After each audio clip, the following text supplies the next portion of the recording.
من شرور أنفسنا ومن سيئات أعمالنا من يهده الله فلا مضل له ومن يضلله فلا هادي له وأشهد أن لا إله إلا الله وحده لا شريك له وأشهد أن سيدنا ومولانا محمدا عبده ورسوله أما بعد فأعوذ بالله من الشيطان الرجيم بسم الله الرحمن الرحيم ولا تركنوا إلى الذين ظلموا فتمسكم النار وقال رسول الله صلى الله عليه وسلم من تشبه بقوم فهو منهم أو كما قال صلى الله عليه وسلم۔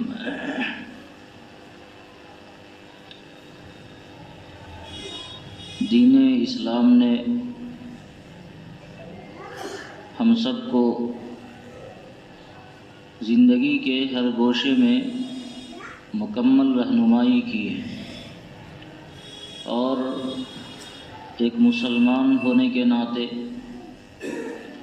ہم سب کی یہ ذمہ داری ہے کہ اپنی زندگی اسلام کی رہنمائی میں گزارتے چلیں، اور کہیں کسی دوسرے کا کوئی طریقہ ہماری زندگی میں نہیں آوے، اسے ہم اختیار نہ کریں۔ یہ ایک مسلمان کی شان ہے، اور ایک مسلمان کو اسی شان کے ساتھ جینا اور مرنا چاہیے۔ اللہ تعالیٰ نے ہمیں آپ کو اسلام کے ساتھ ممتاز کیا ہے۔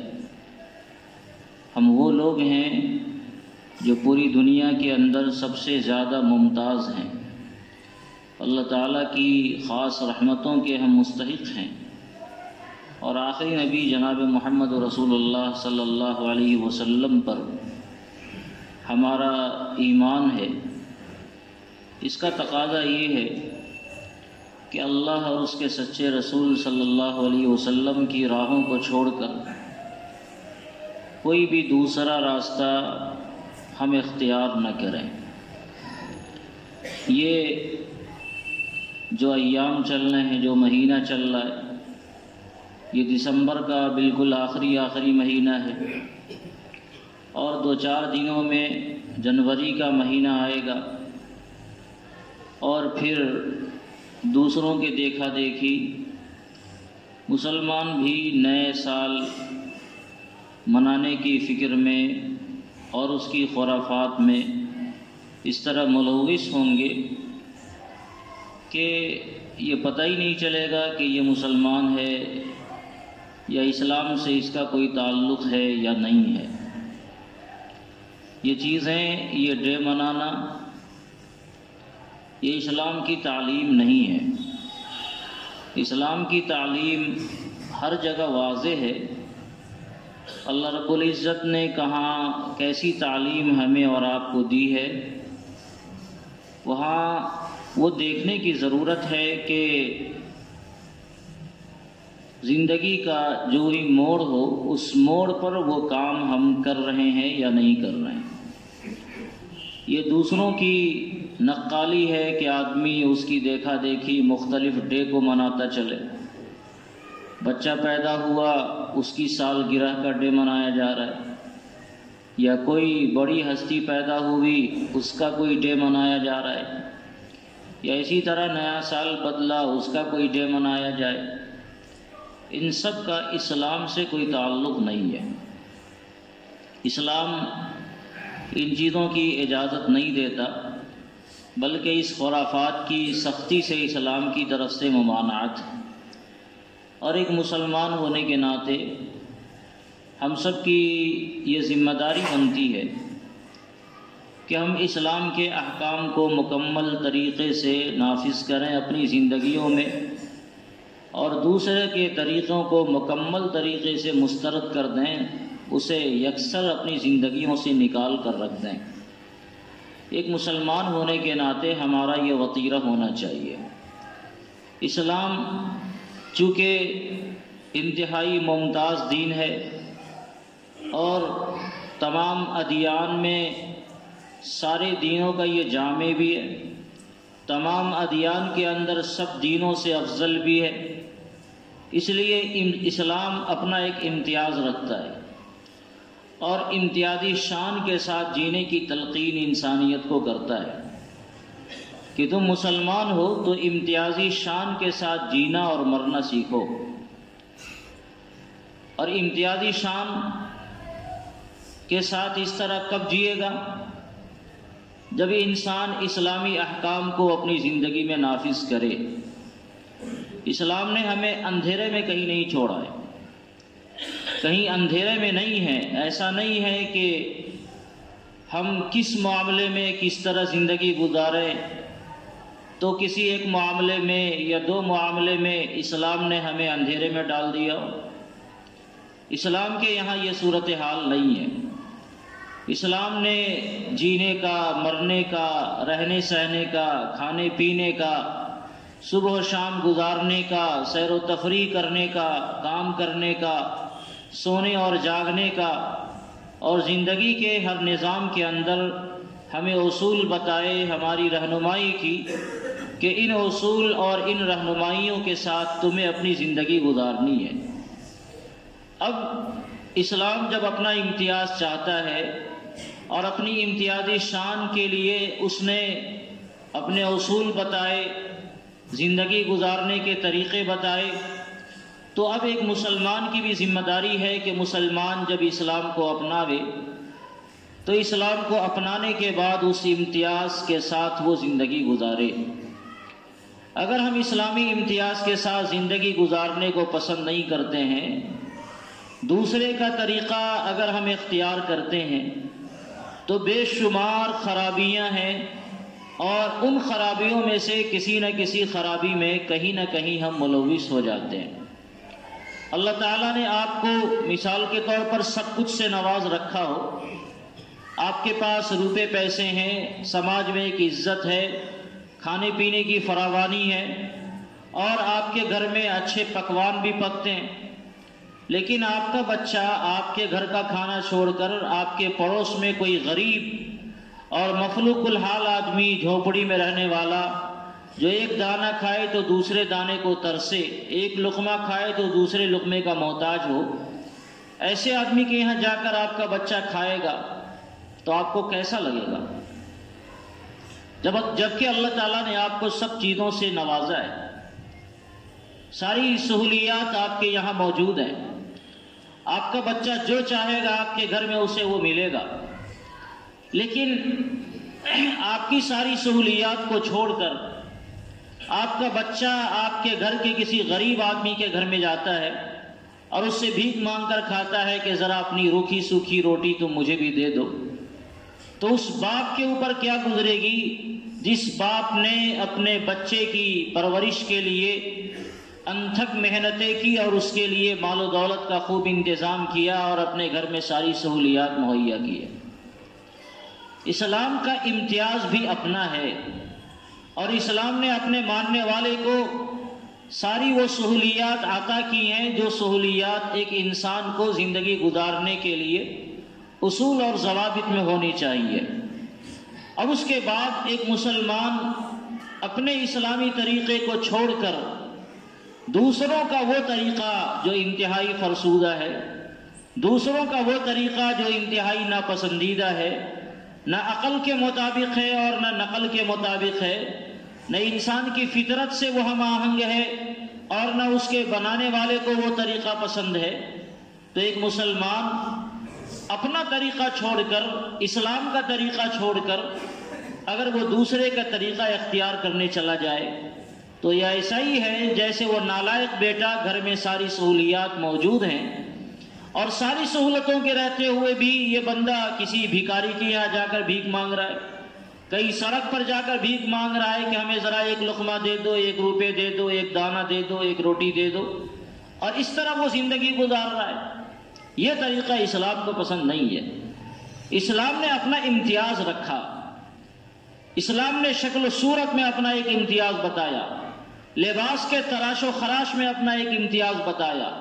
کھانے پینے کے طریقوں میں اسلام نے اپنا ایک امتیاز انسانیت کو بتایا، سونے جاگنے کے طریقوں میں اسلام نے اپنا امتیاز بتایا، حتیٰ کہ پیشاب پیخانہ کے طریقوں میں بھی اسلام نے انسانیت کی رہنمائی کی کہ اے لوگوں، اگر تم ہمارے ماننے والے ہو تو ان طریقوں کے مطابق ان چیزوں کے اندر اپنی زندگی گزارو، یہ اصول یہاں ایسے اپناؤ۔ اب ایک آدمی اپنا وہ طریقہ چھوڑ کر جب وہ دنیا والوں کے طریقے کو اختیار کرتا ہے تو اس کا مطلب یہ ہے کہ اسلام کے امتیازات کو وہ مٹاتا ہی ہے، اسلام کا امتیاز اس نے ختم کر دیا، اور پتہ نہیں چلا کہ یہ بندہ مسلمان ہے یا اس کا اسلام سے کوئی تعلق بھی ہے یا نہیں ہے۔ آپ شہروں میں چلے جائیں، کیا مرد اور کیا عورتیں، ایک بھیڑ ہے، اس بھیڑ میں عبداللہ نام کا بھی آدمی موجود ہوگا، اور وہ بھی موجود ہوگا جس کا اسلام سے کوئی تعلق نہیں ہے۔ کہیں سے دونوں کی کوئی شناخت نہیں ہو پائے گی کہ یہ بندہ مسلمان ہے یا غیر مسلم ہے۔ آدمی اپنے امتیازات کو جب مٹاتا ہے تو اس کا مطلب اس کے خطرناک نتائج اس کی زندگی کے اندر آتے ہیں۔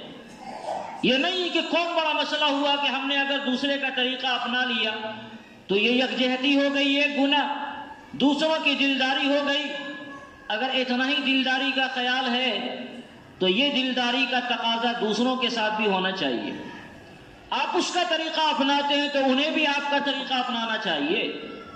یہ کون سی دلداری ہے کہ ایک ہی طرف سے ہم تالی بجاتے چلے جائیں اور دوسروں کی دلداری میں، یکجہتی میں دوسروں کا طریقہ اپناویں، دوسروں کا کلچر اپناویں، دوسروں کی تہذیب اپناتے چلے گئے اور پتہ چلا اپنی ساری چیزوں سے ہم دستبردار ہوتے چلے گئے۔ اسلام اپنی شناخت کے ساتھ زندگی گزارنے کی تلقین کرتا ہے، اور اسلام انسانیت کو یہ پیغام دیتا ہے جہاں بھی رہو اسلامی شناخت کے ساتھ زندگی گزارو۔ تمہیں کسی پر کوئی لعن اور ملامت کی کوئی پرواہ نہیں ہونی چاہیے کہ دنیا والے تمہیں کیا کہیں گے، تمہیں یہ دیکھنا ہے کہ تمہارا خدا تمہیں کیا کہہ رہا ہے۔ ایک بزرگ صحابی اجمیوں کے دربار میں گئے، کھانے کا ایک لقمہ گر گیا۔ اس دربار میں کھانے کے لقمے کو اٹھا کر کھا لینا یہ شان کے خلاف سمجھا جاتا تھا، یہ بھکاریوں کی عادت تھی۔ لیکن ہمارے اور آپ کے آقا نبی اکرم صلی اللہ علیہ وسلم نے انسانیت کو یہ تلقین فرما رکھی ہے کہ اگر کوئی کھانے کا لقمہ گر جائے تو اسے دسترخوان سے اٹھا کر اسے صاف کر کے کھا لینا چاہیے۔ یہ میرے آقا کی تلقین ہے، نہ معلوم کھانے کے کس لقمے میں برکت چھپی ہوئی ہو، اور ایسا نہیں ہو کہ جو دانہ ہمارا گر گیا اسی دانے میں برکت ہے۔ تو اس لیے اس لقمے کو کھانا چاہیے، اور اسی لیے دسترخوان کو بچھانے کا حکم دیا گیا تاکہ اگر کھانا گرے گا تو دسترخوان پر گرے گا، کھانا گندا نہیں ہوگا۔ صحابی رسول نے جب اس کھانے کو اٹھانا شروع کیا، لقمہ لینا شروع کیا، تو ان کے کسی خادم نے اشارہ کیا، حضرت یہ کیا کر رہے ہیں آپ؟ یہ طریقہ یہاں اچھا نہیں سمجھا جاتا، دنیا کیا سمجھے گی؟ اب جا کر دیکھیں بڑے بڑے ایسے کیا کہتے ہیں محفلوں کے اندر جہاں بڑے بڑے لوگ رہتے ہیں دنیاوی اعتبار سے، جب وہ کھانا کھائیں گے تو تھوڑا کھائیں گے اور ایک ایک پلیٹ کھانا ضائع کر دیتے ہیں۔ ان کے یہاں صاف کر کے کھانا کھانا، پوچھ کر کھانا کھانا، پلیٹ کو مکمل صاف کرنا یہ توہین سمجھی جاتی ہے۔ یہ سمجھا جاتا ہے کہ آدمی بھوکا ہے، یہ سمجھا جاتا ہے کہ آدمی کھانے کا محتاج ہے۔ تو اس طرح جتنا کھانا کھایا اس کا کئی گنا کھانا ضائع کر دیا، حالانکہ اسی سڑک پر بہت سے بھکاری لوگ بھی رہتے ہیں جن کو ہمارے اور آپ کے دو چار لقموں کی ضرورت ہوتی ہے، مگر اپنی شان دکھلانے کے لیے دنیا والے ایسا کرتے ہیں۔ صحابی رسول نے وہ لقمہ جب اٹھایا ہے تو ان کو کسی نے منع کیا کہ حضرت یہ کام آپ نہیں کریں، تو انہوں نے ایک بڑا عجیب جملہ ارشاد فرمایا جو سونے کے پانی سے لکھے جانے کے لائق ہے۔ انہوں نے فرمایا اَأَتْرُكُ سُنَّةَ حَبِيبِي لِهَؤُلَاءِ الْحُمَقَاءِ، کیا ان بیوقوفوں کی وجہ سے اپنے نبی کا طریقہ چھوڑ دوں؟ یہ ایسا نہیں ہو سکتا ہے۔ ہمارے نبی نے ہمیں جو طریقہ بتایا، اگر یہ طریقہ دنیا والوں کو پسند نہیں ہے تو دنیا والے بیوقوف ہیں۔ ہمارے نبی کے طریقے میں اللہ تعالیٰ نے جو عزت رکھی ہے، اس میں اللہ تعالیٰ نے جو سربلندی رکھی ہے، ظاہر ہے کہ وہ دنیا والوں کے طریقے میں یہ بات موجود نہیں ہے۔ ایک مسلمان جب اپنے طریقے کو چھوڑ کر دنیا والوں کے طریقے کو اپناتا ہے تو اس وقت وہ گویا یہ پیغام دیتا ہے کہ اسلام کا امتیاز ہمیں پسند نہیں ہے۔ اس وقت دنیا والوں کی طرف اس کا میلان یہ بتاتا ہے کہ دنیا والوں کا طریقہ اس کی نگاہ میں کہیں نہ کہیں محبوب ہے، اور دنیا والے جو طریقہ اپنا رہے ہیں وہ طریقہ اس کی نگاہ میں پسندیدہ ہے۔ اسلام اس کی نگاہ میں بہت پسندیدہ نہیں ہے۔ اگر اسلام کی شان کے ساتھ کہیں ہم زندگی گزاریں تو ایسا نہ ہو کہ دنیا والے ہمیں کہیں کہ بس پرانے خیال کے لوگ آ گئے، دقیانوسی خیال کے لوگ آ گئے، تو ہمیں اپنا طریقہ یہاں پر پسند نہیں ہے، چھوڑ دینا چاہیے، اور ماڈرن زمانہ ہے یہاں یہ طریقہ اختیار کرنا چاہیے۔ اس کا مطلب یہ ہے کہ اسلام کی اہمیت ہماری زندگی کے اندر نہیں ہے، اور جب آدمی میں یہ صورتحال پیدا ہوتی ہے تو دوسروں کی طرف میلان بھی ہونے لگتا ہے،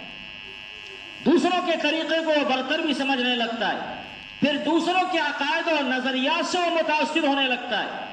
دوسروں کے ساتھ وہ گھلنے اور ملنے لگتا ہے،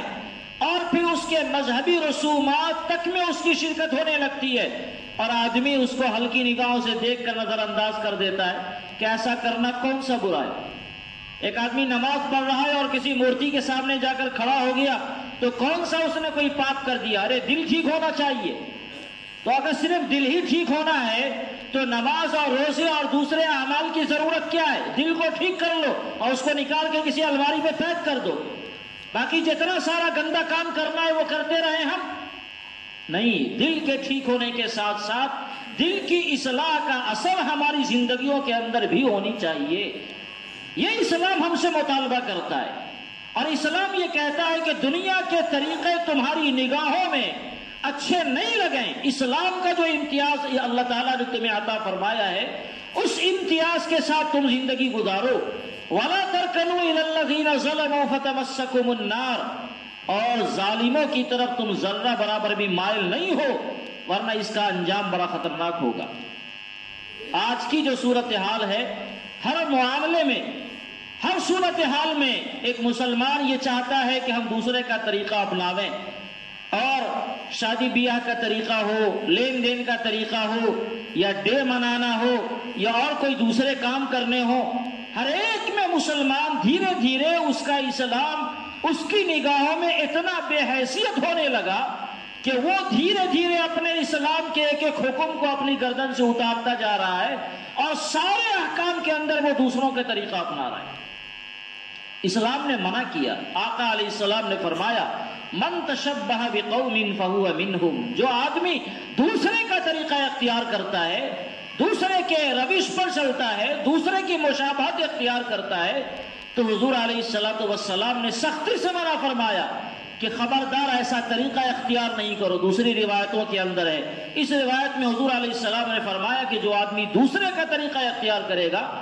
فہو منہم، تو وہ اسی میں سے ہوگا، اس کا شمار اسی میں سے ہوگا،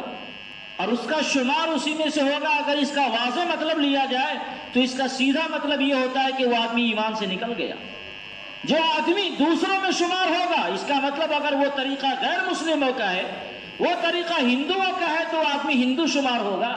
یہ طریقہ اگر عیسائیوں کا ہے تو وہ آدمی عیسائی شمار ہوگا۔ یہ طریقہ اگر نصرانیوں کا ہے تو یہودیوں کا ہے تو بدھوں کا ہے، تو جس کا جو طریقہ ہم نے اپنایا، انسان اپنے اس طریقے کو اپنانے کی وجہ سے گویا اسلام کا جو قلادہ ہے وہ اپنے گردن سے نکال کر ہٹا دیتا ہے، اور دوسرے کا مذہب کو وہ اختیار کرتا ہے۔ اس لیے بہت سوچ سمجھ کر دنیا کے کام میں ہمیں کوئی بھی ایسا کام کرنا نہیں چاہیے جس کام میں دوسروں کی مشابہت کہیں نہ کہیں سے لازم آتی ہو۔ کہیں ایسا لگے کہ ہمارا چلنا پھرنا دوسروں کے طریقے کے مطابق ہو رہا ہے، ہمارا یہ عمل دوسروں کے طریقے کے مطابق ہو رہا ہے، تو پھر آدمی کو اس کام سے اپنے آپ کو بچانا چاہیے۔ اسلام نے جو امتیاز عطا فرمایا، اسلام نے جو شناخت ہمیں عطا فرمائی، ان شناختوں کے ساتھ زندگی گزارنا یہ ہماری شان ہے۔ ہاں، یہ بھی نہیں ہوگا کہ دوسروں کے دیکھا دیکھی اپنا سب کچھ ایسا نہ نکال دیں کہ اپنے آپ میں ہم نہیں رہیں۔ جہاں مشابہت کو اختیار نہ کرنے کا شریعت نے حکم دیا ہے، وہی مشابہت اختیار نہیں کریں گے۔ اب اگر کوئی کہنے لگے کہ جب دوسروں کی مشابہت نہیں اختیار کرنی ہے تو ہمارا چہرہ مہرہ، ہمارا وجود یہ بھی دوسروں کے طریقے کی طرح ہے، جس طرح ایک غیر مسلم کا چہرہ مہرہ ہوتا ہے ہمارا چہرہ مہرہ بھی ویسا ہی ہے، جس طرح دوسروں کے ہاتھ پاؤں ناک ہوتے ہیں، ہماری ناک وغیرہ بھی ویسی ہی ہے. تو اب یہاں پر دوسروں کی مشابہت اختیار کرتے ہوئے کیا کرے گا؟ اپنی ناک کٹوا لے تاکہ دنیا والوں سے یہ ممتاز ہو جائے. اپنا ہاتھ کٹوا لے کیونکہ دوسروں کے پاس ہاتھ ہے تو یہ ہاتھ ہمارے پاس کیوں رہے گا؟ اپنا ہاتھ ہم ہٹا لیں. دوسروں کے پاس سر ہے، اپنی سر ہم کٹا لیں تاکہ ہم دوسروں سے ممتاز ہو جائے. نہیں، دوسروں کی مشابہت کے اختیار نہ کرنے کا یہ مطلب نہیں ہے کہ آدمی ان چیزوں میں بھی دوسروں کی مشابہت اختیار نہیں کرے گا جو چیزیں اس کے اختیار میں نہیں ہیں، جو چیزیں اس کے بس سے باہر ہیں. ایسی چیزیں جس میں ہمارا اپنا اختیار نہیں چلتا ہے، جو اللہ تعالیٰ کی بنائی ہوئی ہے. ایک انسان ہونے کے ناطے اللہ تعالیٰ نے مسلمان کو بھی اور غیر مسلموں کو بھی ایک جیسا بنایا. تو اب یہاں پر جو ہماری مشابہت دوسروں سے ہو گئی ہے، اس مشابہت کے اندر ہمارا کوئی اپنا عمل دخل نہیں ہے، لہذا یہاں ہم وہ مشابہت اختیار نہیں کریں گے.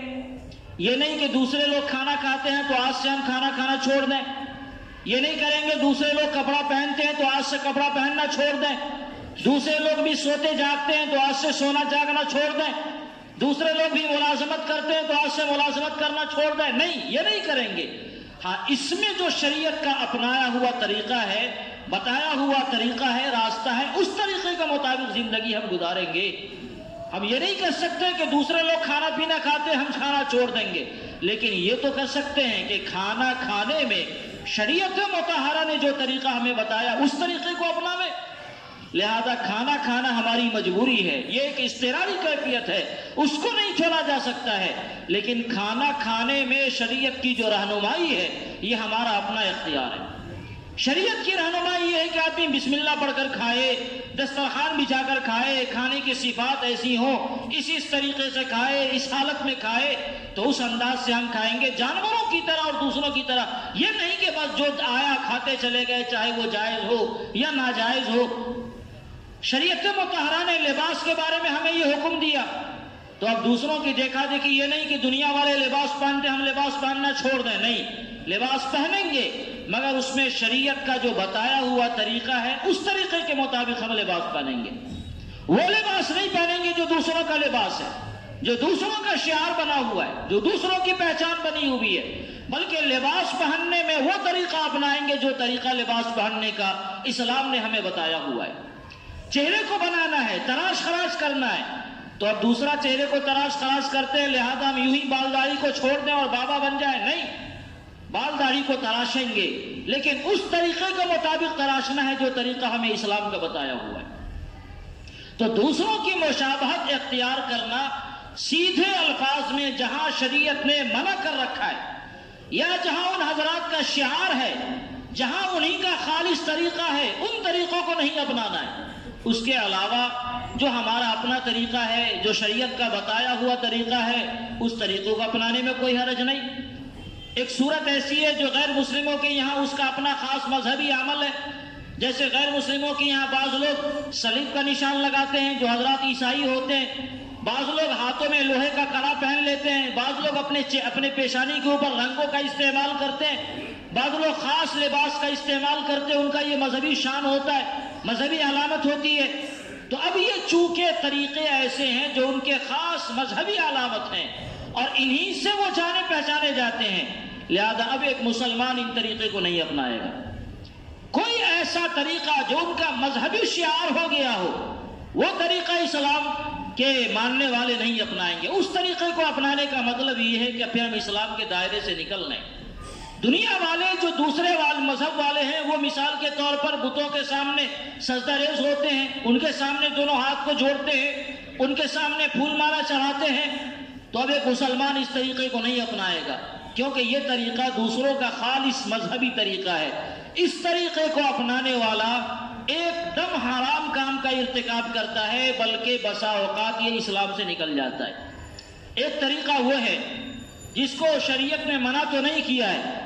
لیکن دوسروں کے یہاں اس کا استعمال ہوتا ہے. مسلمان اس سے بچ سکتا ہے، اس کا متبادل اس کے پاس موجود ہے. تو ایک مسلمان کو مشابہت سے بچنے کے لیے اپنا متبادل استعمال کرنا چاہیے. کوئی ایسا طریقہ جو طریقہ شریعت میں مثال کے طور پر اس کو ناجائز قرار نہیں دیا لیکن اس کا بدل ہمارے پاس موجود ہے کیونکہ یہ طریقہ دوسروں کا ہے، لباس پہننے کا خاص انداز پنڈتوں کا ہوتا ہے، جو ہندوؤں کے رہنما ہوتے ہیں ان کا ایک خاص انداز ہوتا ہے لباس پہننے کا۔ اب یہ طریقہ لباس پہننا شریعت نے منع کیا نہیں کیا کہ لباس کیسے پہنو، لیکن کچھ خاص طریقے کو لباس، کچھ خاص رنگوں کے لباس چونکہ ان کے مذہبی علامتوں کے طور پر استعمال کیا جاتا ہے، لہذا اب ایک مسلمان کو وہ طریقہ نہیں اختیار کرنا چاہیے بلکہ کوئی دوسرا طریقہ ایسا اختیار کرنا چاہیے جہاں پر مسلمان غیروں کی مشابہت اختیار نہیں کرے۔ بلکہ